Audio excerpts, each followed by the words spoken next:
So ನಮ್ಮ ಜೊತೆಗೆ ಚಿರಂತನ್ ಅವರ ಪೇರೆಂಟ್ಸ್ ಕೂಡ ಇದ್ದಾರೆ. ಮೇಡಮ್, ಮಕ್ಕಳಿಗೆ ಈ ಥರದ ಅನಾರೋಗ್ಯ ಸಮಸ್ಯೆ ಆದಾಗ ಅವ್ರು ಫೇಸ್ ಮಾಡೋದ್ರ ಜೊತೆಗೆ ಪೇರೆಂಟ್ಸ್ ಹೇಗೆ ಅದನ್ನು ಫೇಸ್ ಮಾಡ್ತಾರೆ, ಅವ್ರನ್ನ ಹೇಗೆ ಮೋಟಿವೇಟ್ ಮಾಡ್ತಾರೆ, ಇದು ತುಂಬ ಮುಖ್ಯ ಆಗುತ್ತೆ.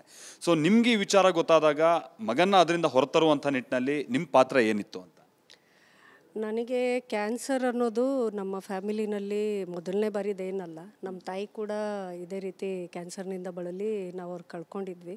ನಾವು ತುಂಬ ಚಿಕ್ಕ ವಯಸ್ಸಿನಲ್ಲೇ ಅದ್ರ ಬಗ್ಗೆ ನಮಗೆ ಸಾಕಷ್ಟು ತಿಳುವಳಿಕೆ ಇತ್ತು. ಆವಾಗ ಇನ್ನೂ ಟ್ರೀಟ್ಮೆಂಟ್ ಎಲ್ಲ ಅಷ್ಟು ಟೆಕ್ನಾಲಜಿ ಇಂಪ್ರೂವ್ ಆಗಿರಲಿಲ್ಲ. ಆಗಲೇ ನಾವು ಪ್ರತಿನಿತ್ಯ ಅವರ ರೇಡಿಯೇಷನ್ಗಾಗಿ ಓಡಾಡ್ತಾ ಇದ್ವಿ. ಹಾಗಾಗಿ ನನಗೆ ಒಂದು ಎಕ್ಸ್ರೇ ಮಾಡಿಸ್ಕೊಂಡು ಬರಲಿಕ್ಕೆ ಅವ್ರ ತಂದೆ ಅವತ್ತು ಕರ್ಕೊಂಡೋಗಿದ್ದ ದಿನವೇ ನನಗೆ I started googling best orthopedic oncologist in Bangalore ಅಂತ. ಸೊ ಅದೇನೋ ಒಂದು ಇದಿತ್ತು, ಇಂಟ್ಯೂಷನ್ ಇತ್ತು. ಆಗ ಅಕಸ್ಮಾತ್ ಆದರೆ ಪ್ರಿಪೇರ್ಡ್ ಆಗಿರಬೇಕು ಅನ್ನೋ ಒಂದು ನಿಟ್ಟಿನಲ್ಲಿ ನಾನು ಅದನ್ನು ಮಾಡ್ತಾಯಿದ್ದೆ. ಆಮೇಲೆ MRI ಮಾಡಿ ಅದರಲ್ಲಿ ಸಸ್ಪೆಕ್ಟ್ ಮಾಡಿದಾಗ ದೆನ್ ನಾನು ಮತ್ತು ನನ್ನ ಹಸ್ಬೆಂಡ್ ಇಬ್ಬರು ಕೂತ್ಕೊಂಡು ಮಾತಾಡ್ಕೊಂಡ್ವಿ. ಇವನಿಗೂ ಕೂರಿಸಿ ನಾವು ಮಾತಾಡಿದ್ವಿ. ನಾವು ಮುಂಚೆಯಿಂದನೂ ಸ್ವಲ್ಪ ಇವನಿಗೆ ಪ್ರಾಕ್ಟಿಕಲ್ಲಾಗೆ ಇವನ್ನ ಬೆಳೆಸಿದ್ದೀವಿ. ಯಾವುದೇ ವಿಷಯ ಆದರೂ, ಅಷ್ಟೇ ಸೀರಿಯಸ್ ವಿಷಯ ಆದರೂ ಸ್ವಲ್ಪ ಅದನ್ನು ಕಾಮಾಗೆ, ಕಂಪೋಸ್ಡಾಗೆ, ಕ್ಯಾಶುಯಲಾಗಿ ಅದ್ರ ಬಗ್ಗೆ ಅವನಿಗೆ ತಿಳುವಳಿಕೆ ಹೇಳಿ, ಯಾವುದೂ ಸರ್ಪ್ರೈಸಾಗಿ ಅವನಿಗೆ ಎದುರಾಗಬಾರ್ದು, ಅವನು ಅದನ್ನು ಹ್ಯಾಂಡ್ಲ್ ಮಾಡೋಕ್ಕಾಗದೇ ಇರೋ ಅಂಥ ಸಿಚುವೇಶನ್ ಕ್ರಿಯೇಟ್ ಆಗಬಾರ್ದು ಅಂತ ನಾವು ಮುಂಚೆಯಿಂದನೇ ಅವ್ರಿಗೆ ಇರೋ ಮಾಹಿತಿಯನ್ನು ಆ್ಯಸ್ ಇಟ್ ಈಸ್ ಹೇಳ್ಕೊಂಡು ಬರ್ತಾಯಿದ್ವಿ. ನಾವು ಹೆದರಿಸೋ ಅಂಥ ಇದೇನಿಲ್ಲ ಅದರಲ್ಲಿ. ಹಾಗಾಗಿ ಅದು ಆಸ್ಟಿಯೋಸರ್ಕೋಮಾ ಇರ್ಬೋದು, ಈವಿಂಗ್ ಸರ್ಕೋಮಾ ಇರ್ಬೋದು ಅಂತ MRIನಲ್ಲಿ ಬಂದಾಗ ನಾವು ಅವನಿಗೆ ಹೇಳಿದ್ವಿ, ಎಕ್ಸ್ಪ್ಲೈನ್ ಮಾಡಿದ್ವಿ, ಈ ರೀತಿ ಇರಬಹುದು, ಬಯಾಪ್ಸಿ ಆಗೋವರೆಗೂ ಅದು ಕನ್ಫರ್ಮ್ ಏನು ಆಗೋದಿಲ್ಲ, but be prepared mentally. And ಅದರದ್ದು ಟ್ರೀಟ್ಮೆಂಟು, ಪ್ರೋಟೋಕಾಲು ಎಲ್ಲನೂ ನಾವು ಡಾಕ್ಟ್ರ್ ಹತ್ರ ಹೋಗೋ ಮುಂಚೆನೇ ನಾನು ಸ್ವಲ್ಪ ಗೂಗಲ್ ಮಾಡಿ ತಿಳ್ಕೊಂಡಿದ್ದೆ. ಎಷ್ಟು ಡ್ಯೂರೇಷನ್ ಆಗ್ಬೋದು, ಯಾವ ರೀತಿ ಇರುತ್ತೆ ಟ್ರೀಟ್ಮೆಂಟು ಅಂತೆಲ್ಲ.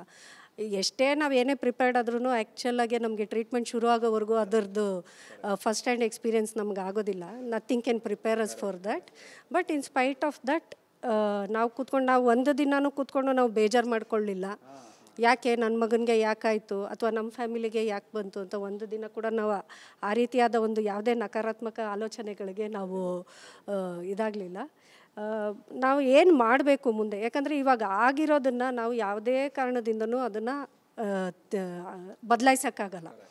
ಒಂದು ದಿವಸದಲ್ಲಿ ಅದನ್ನು ಯಾವುದೇ ಮಿರಾಕಲ್ ಥರ ಬದಲಾಯಿಸೋಕ್ಕಾಗಲ್ಲ. ಆಗಿರೋದನ್ನು ಫಸ್ಟು ಅಕ್ಸೆಪ್ಟ್ ಮಾಡ್ಕೋಬೇಕು. ಪೇರೆಂಟ್ ಆಗಲಿ, ಮಕ್ಕಳಾಗಲಿ, ಯಾರಿಗೆ ಬಂದ್ರೂ ಹೆಲ್ತ್ ಸಿಚುವೇಶನ್ ಬಂತು ಅಂತ ಅಂದಾಗ ಫಸ್ಟು ನಾವು ಅದನ್ನು ಒಪ್ಕೊಳ್ಬೇಕು, ಹೌದು ಇದು ಆಗಿದೆ ಅನ್ನೋದು. ಆಗಿದೆ ಅಂದಮೇಲೆ ಇಮ್ಮಿಡಿಯೇಟಾಗಿ ಇದಕ್ಕೆ ಏನು ಮಾಡಿದ್ರೆ ಇದರಿಂದ ನಾವು ಹೊರಬರಬಹುದು ಅಂತ ನಾವು ಆಲೋಚನೆ ಮಾಡಬೇಕು. ಸೊ ಹಾಗಾಗಿ ನಾವು ಎಲ್ಲ ಫಸ್ಟು ಡಯಾಗ್ನೋಸಿಸಿಂದನೇ ನಮಗೆ 80% ಆದಂಥ ಒಂದು ಮೆಂಟಲ್ ಪ್ರೆಷರು ಇದಾಗುತ್ತೆ.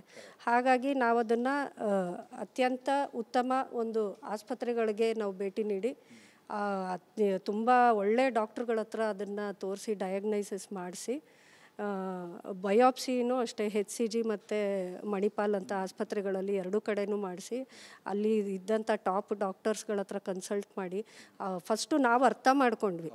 ನಾವು ಏನೇ ಅವ್ರ ಹತ್ರ ಹೋಗ್ತಾ ಇದ್ರೂ ನಾವೇನು ಯಾಕೆ ಹಿಂಗಾಗೋಯ್ತು, ಏನಕ್ಕೆ ಅಂತೇನು ಕೇಳ್ತಾ ಇರಲಿಲ್ಲ.